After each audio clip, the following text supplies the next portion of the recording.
Antifa are masters at doublespeak. It goes from the name and it flows down. They call themselves anti-fascists. They're anything but.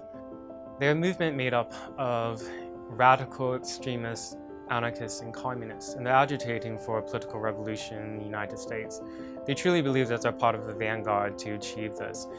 And violence is not a bug, it's a feature of the movement. My name is Andy Ngo, and I'm an editor at Quillette magazine. You might recognize me as the person who was beaten and robbed by Antifa in Portland.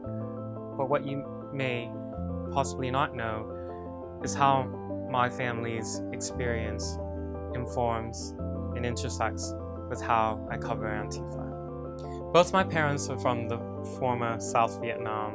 They actually lived through a Marxist revolution. My father, as a young man, was sent to a re-education camp.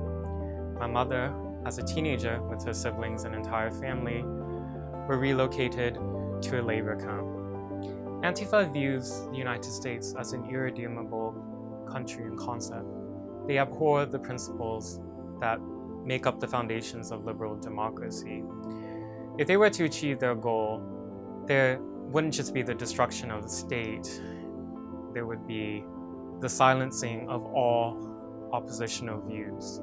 They're authoritarian militants who believe that only a Marxist revolution could bring about equity. In Portland, it's a progressive monoculture, and you're more likely to see open socialists and communists than you would even just a regular Republican or conservative. This context made me fascinated to want to learn more about Antifa. I knew that there was more meaning behind the street violence. And indeed, the more that I've dug into it, the more I'm disturbed by what I find. The movement as we understand it now is very young. We don't know where their funding comes from. We don't know exactly how many people is part of this movement. This requires academic research, requires research in think tanks, and it requires authorities to investigate. And that's why I'm speaking out. An Antifa militant in Tacoma, Washington, nearby Portland, Oregon, firebombed a government facility and allegedly tried to make a 500-gallon propane tank explode. He came with a rifle and he was killed in the process.